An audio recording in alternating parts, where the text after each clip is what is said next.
Yeah. Hey. Finn. Hey. Hey. What's going on, Finn, guys? what's up? How's it going? It's been a while. This Been is a my minute, first yeah. Instagram live. I've never done this before. No kidding. I'm not even on Instagram. This is all new territory for me. Wow, so this is very new for you. Neil, is this your first Instagram live? It is. It is. Sorry, I'm trying to get Tye on. That's all right. How's it going, Lily? It's going well. It's going well. How are you? Are you in London? I am, yeah. I'm in London, yeah. This is so strange. I feel like we're on like a group FaceTime and there just happens to be a lot of people watching. A lot of people watching. I know. Yeah. Oh, Hi. my God. What happened, Tye? Crazy. Where did you sleep last night? What's that? Where did you sleep last night? It's no comment on your. It's just a comment on your hair, really. We would just. Yeah, I've actually just come out of the hair trailer. You need to go back in. They gave me. Windy. Just came out of the hair transplant trailer. Yeah, exactly. The bedhead.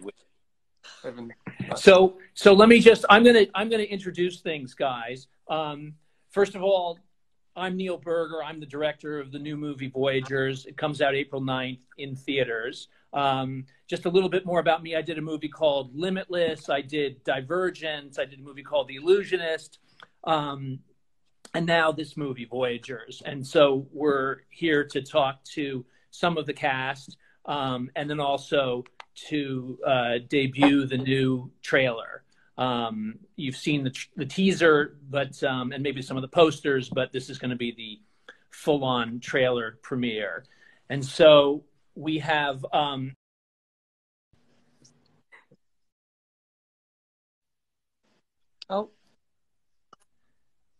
who plays Hello. We've got Fionn Whitehead, who plays Zach, lower left. He's on my screen. Woo. And we have Tye Sheridan, who plays Christopher. So anyway, so we made a movie, and it takes place in space, and you guys are under you're confined in this spacecraft on this kind of multi-generational one-way journey. How did that feel? Felt a lot like lockdown. Yeah. Like, it was a nice precursor into COVID. It felt a lot like it's almost like the shooting experience kind of paralleled like the story, because we were all so far away from home. You know, in Romania is where we shot, and none of us had ever really spent a lot of time there, and we were all kind of meeting for the first time, and so it was almost like we were in this kind of like you know, and obviously being on the spaceship set and everything every day, it almost served as like a bit of a, you know, bit of a launch pad into the story that we were telling.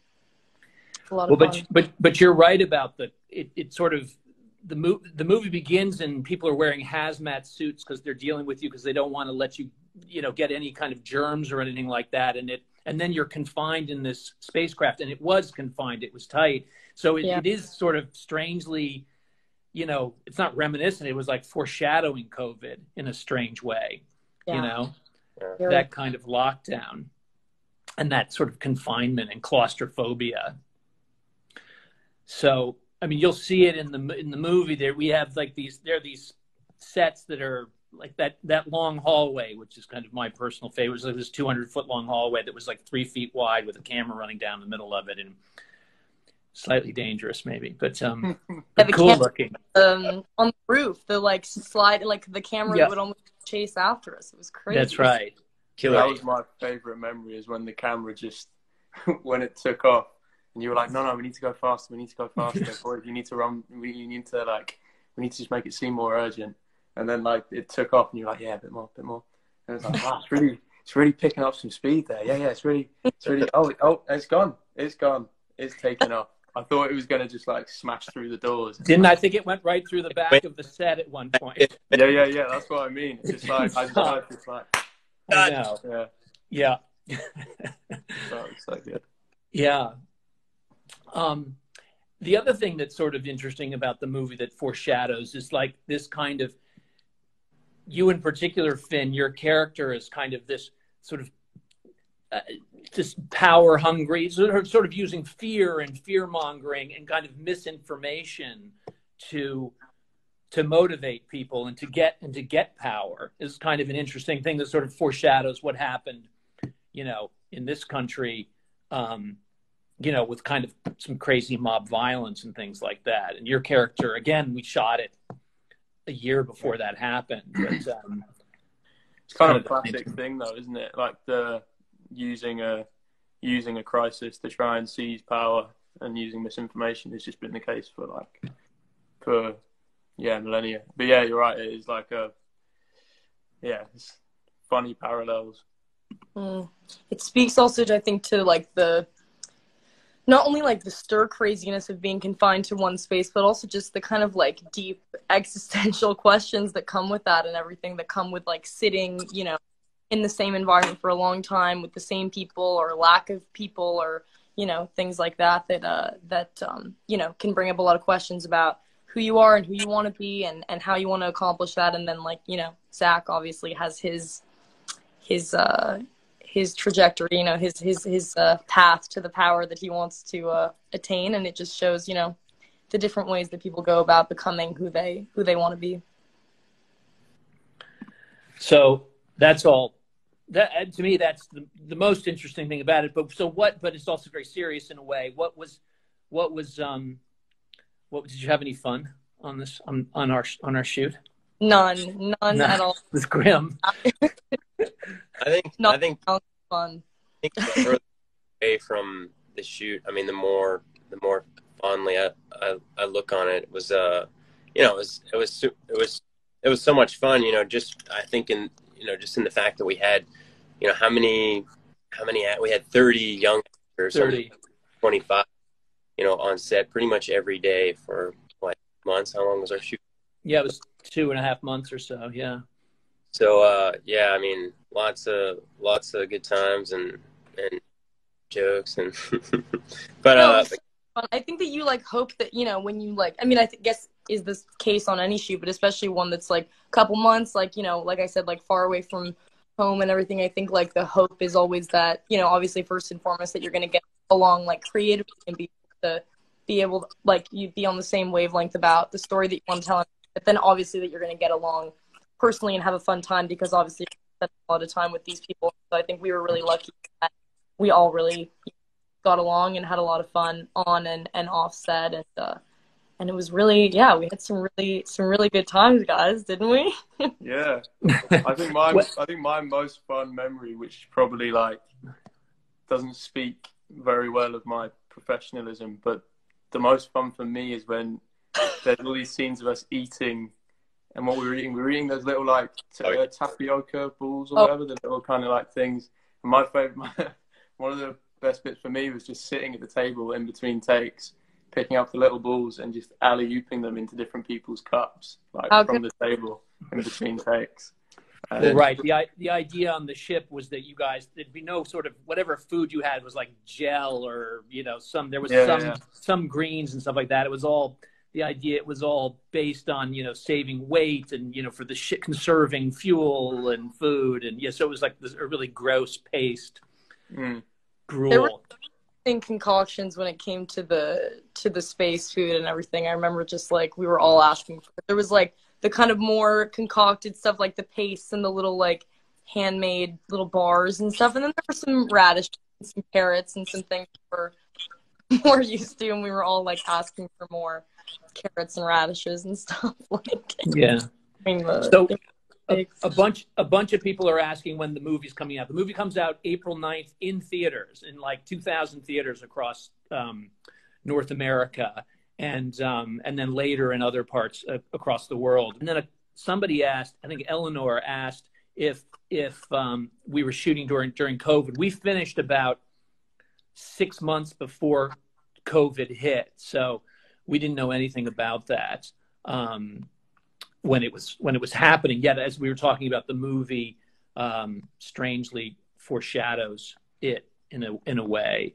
And this might be the first movie that a lot of people are, I mean, hopefully if people are able to and feel comfortable going to the movies to see it. I mean, I think it's really one, like, to experience on a big screen. I, for one, am excited to go see it in the theaters because I haven't seen it on a big screen. And I think, like, this might be the first outing back to the movies for a lot of people. I mean, I haven't been to the movies since before COVID. And so maybe for a lot of people, this will be the first kind of return to the cinema.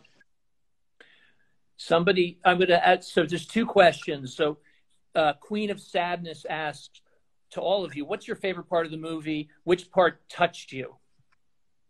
The hard one, or maybe not. I don't know. Yeah, I think for me, I think it's that ultimate question, hyper focused in this, in the context of the film, but the ultimate question, what are we all doing here? What is the purpose of our life? What does it mean?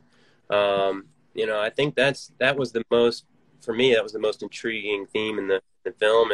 And I think it's hyper focused on that because, the film is about these, 30 young people who are sent off into space when they're 7, 8 years old, children, and they're never going to reach the distant planet. It's going to take them like 80, 90 years to get to.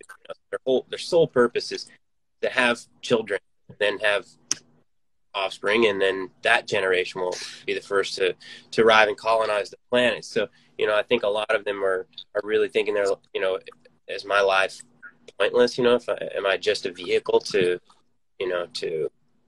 continue life and what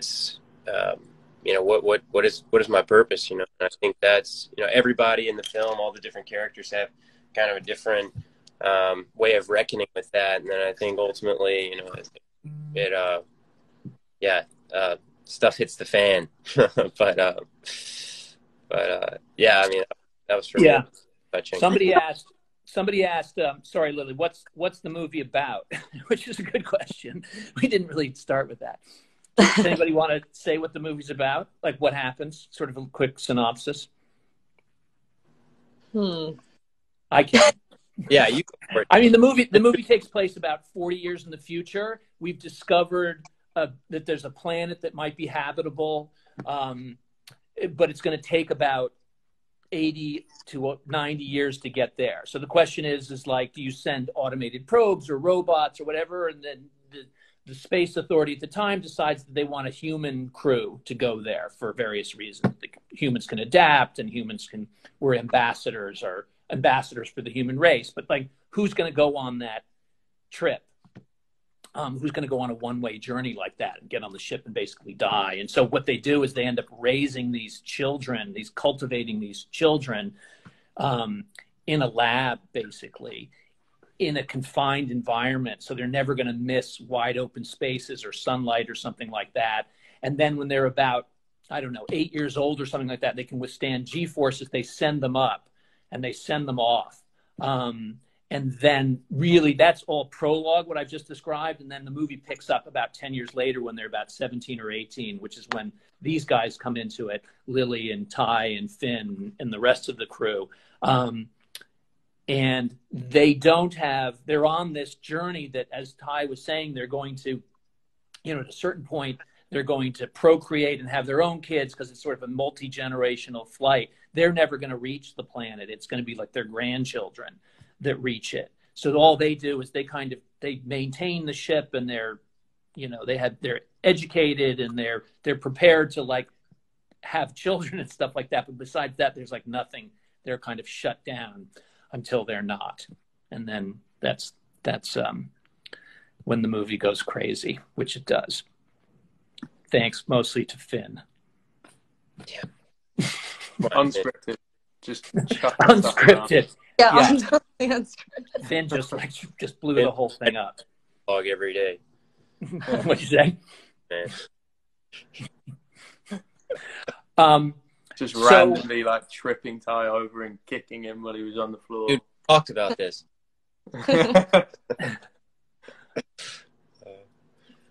Did you guys get along on the set? I'm just the director. I have no idea what's going on.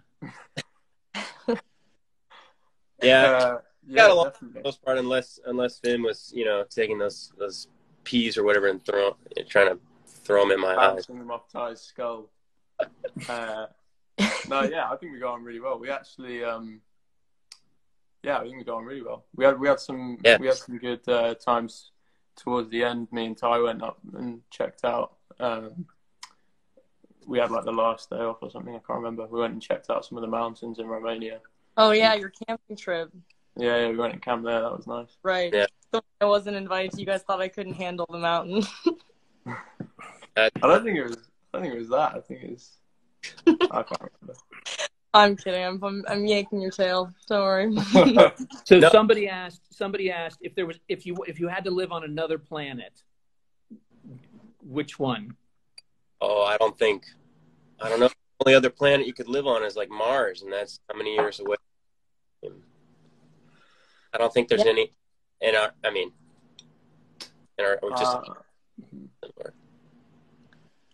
guess I would want to live on whatever planet was, safest and most habitable.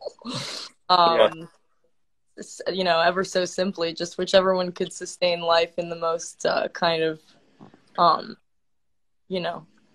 trustworthy way, in the safest way. That's where I'd want to go. Okay, so here's a good question. This is from Gali Elad. I hope I pronounced that right. And I'm going to ask each of you, or each of you can answer, what do you have in common? What do you have most in common with your character? Finn, you want to most in common. Mm-hmm.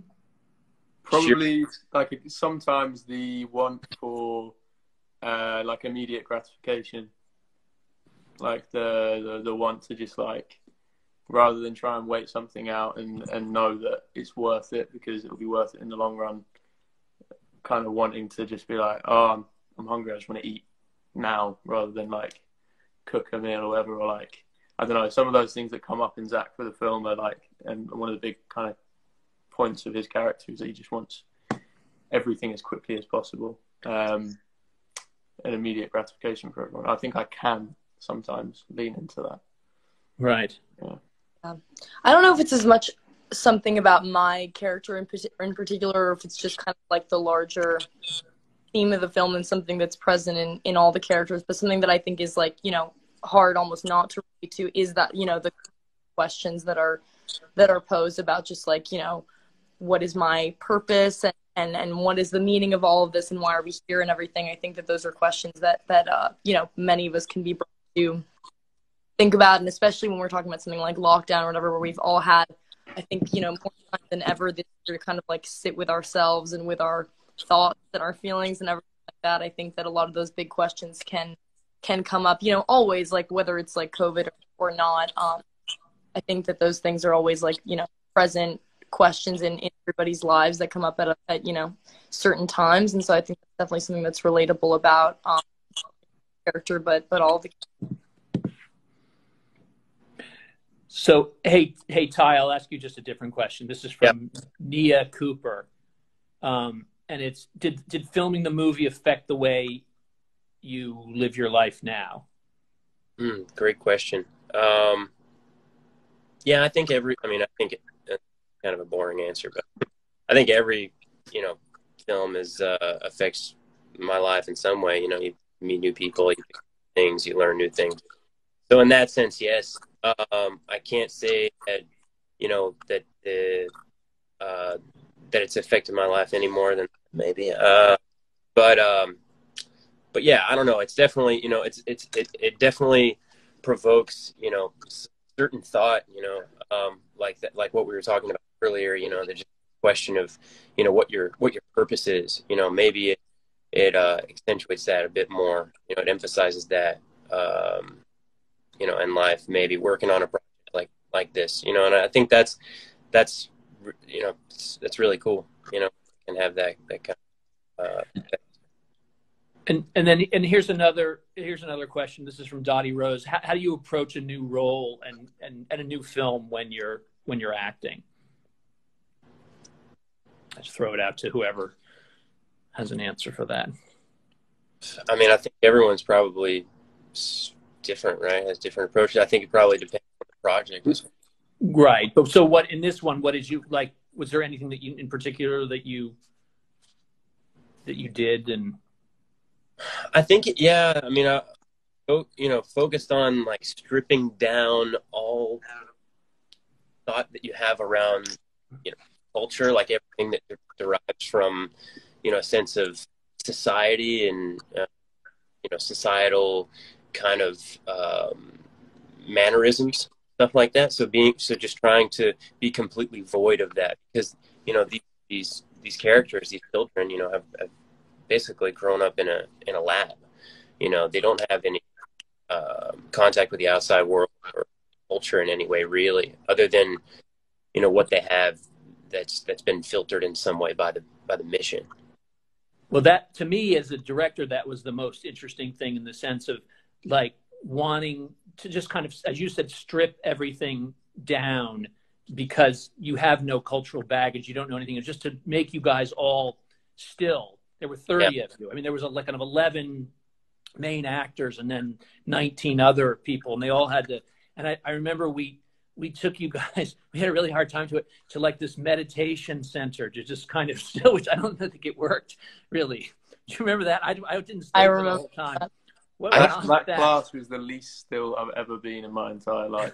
It wasn't like sit down meditation. It was like it was very active. She got us to shake. She told everyone to stand up, and she was like, "Okay, now you have to dance, and I want you to just dance." And we all had our eyes closed, and she was like, "No one can see you. Just dance, let it out, whatever you want to do."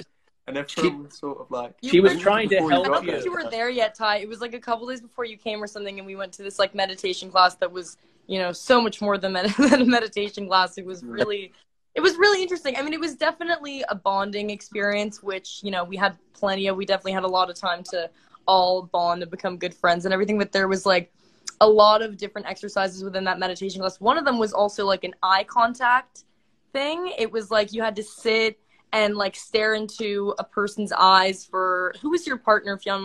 Finn, mine was Archie Madekwe. And we had to stare into each other's eyes for like 10 minutes or something. It was like a really long thing. And it definitely, was a bonding experience. Mm-hmm. A really funny class. Do you remember who your partner was? No, I can't remember who my partner was, but I feel really sorry for them, because I think I do have quite a like dead psychopathic stare after a while. Just like, well, that's good. That's what we were after. That's why you passed. Yeah.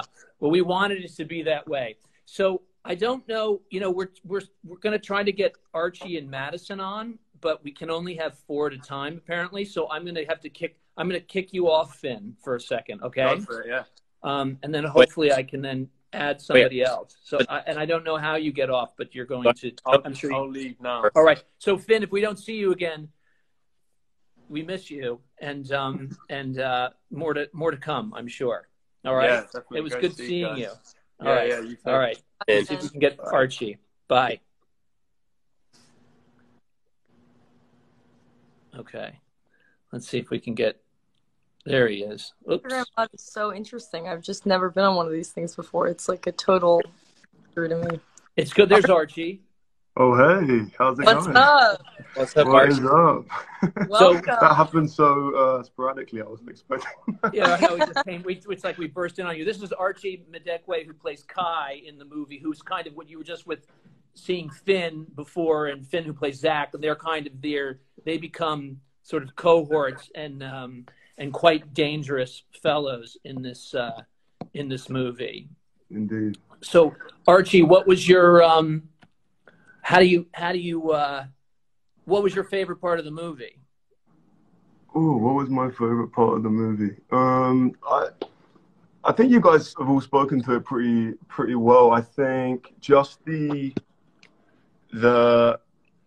sense of isolation and community that we kind of created as a cast, kind of echoing the story of the film, I thought was a fun little mirror. I just think it's rare that you're able to really isolate and be so together as a cast. It was a real bonding experience, and I think it was really was really important for the film. So yeah, I think it was a one-off experience for sure.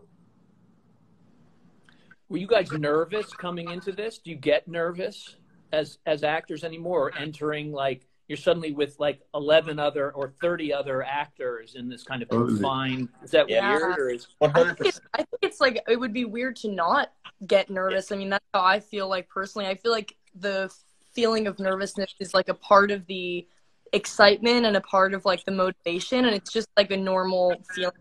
And if you've like, you know, done a couple things or whatever, like it's like, it was like none of our first project, but like I think it's always the nervousness is like a nice familiar nervousness, because you're like, I'm excited about what I'm gonna do, and I wonder how it's gonna go, and you know, how am I gonna play this or how am I gonna play that or whatever. I think that, you know, whatever nerves are felt before the beginning of a project are good nerves. It's like, you know, fuel nerve.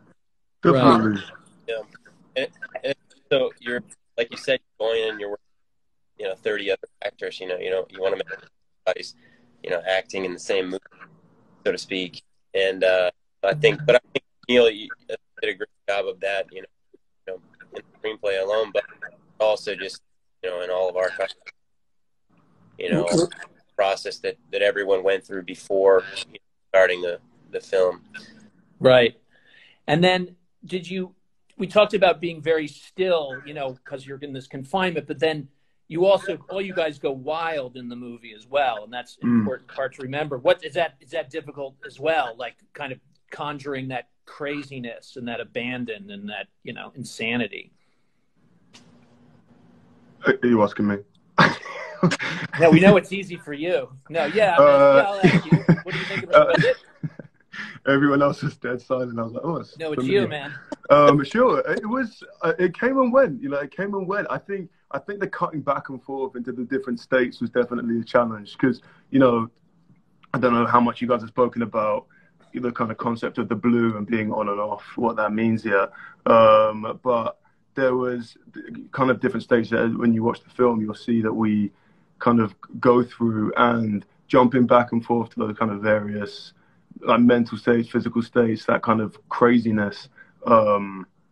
Yeah, it was challenging but fun. And I think both, actually, I don't know which one I preferred, because it was really fun. I think we all had a lot of fun creating both of those things, like kind of finding a common ground as to what both of those extremes meant. But obviously it's really fun just to let loose and go crazy every now and then.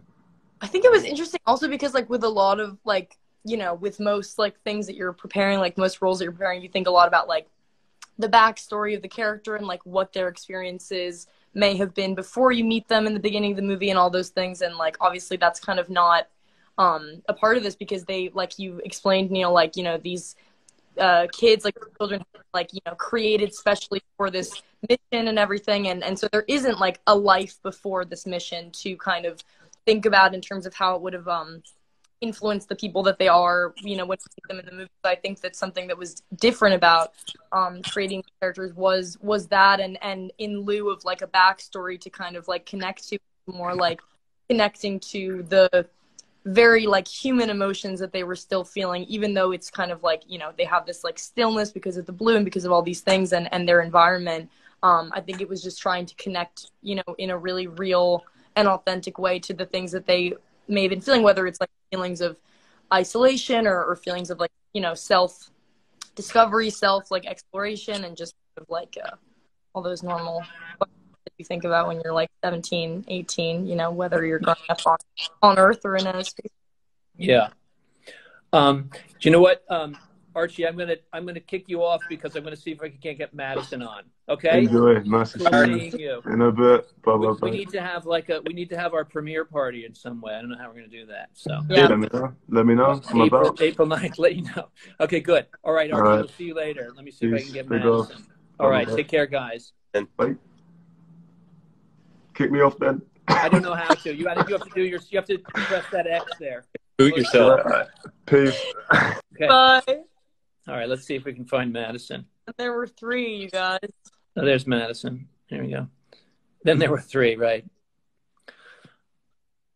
Here comes Madison, I hope. Maddie! There's Madison. Hi, y'all. Here she is. Everybody has to understand we had nobody seen each other in a year because we've just been locked down. We finished the movie the movie was supposed to come out in November and then it couldn't. So we're lucky it's coming out now on April 9th. In Better late than never. 1,800 theaters or something. Yeah. So, Wow. Yeah, that's awesome. yeah. How you doing, Madison? I'm doing well. How are you guys doing? Good, good. Why did you even want to make this movie? I was so excited to like get part of this, and I think like for me it's always the people and the people that I knew that were going to surround me, cast and crew wise. And I was just utterly so excited to like get started on this film, just based off of the script and based off of who was going to be here. And it was a lovely time. You guys talked about it, but we had so much fun. And I totally miss it, and I miss you all. But yeah, that was part of why you were the first person to audition for the movie. You were one of the first people I saw. Yeah. It was Wow. we were like, well, she's in the movie, I don't know where, but we're putting her in. So Oh wow. Yeah. You Yeah. killed the movie, Maddie. So Yeah. good. Thank you. Amazing. So I think we actually have to kind of wrap it up now. But so what's going to go on now is that they're going to debut the trailer, and I think the way you do it is you go to Lionsgate, which is where you are now, the IGTV part of it, which I'm sure you all know how to do, and then you'll see the full-on trailer. There was a teaser before, but that's just kind of like a short tease, and then this is the full-on trailer that'll be in theaters, and it'll be and actually I think there's like commercials tonight on TV commercials on The Bachelor. Actually, I heard. I'm so excited. I'm actually Yeah. when I heard that, I was so, because I've been really keeping up with this season of The Bachelor. So I was going to be tuning into the finale anyway, obviously. And when I heard that our trailer was going to play, I was like, oh my God, what an honor. I'm so excited. Yeah. Our trailer's on the back. Anyway, but you can see it well before that right now. If Yes. at Lionsgate, at this site and the IGTV. So anyway, with that, I think we're gonna sign off. It was so great seeing you. It's so crazy that this is the way we have to see each other. But so happy that it's going to be in theaters on April 9th. Yeah. So that's all. Thanks everybody for watching our Instagram live, and check out the movie and check out the trailer before the movie. All right. Take care, you guys. Yeah, take All care, right. guys. Good to See see you. you. Bye, y'all. Okay. Bye. Bye.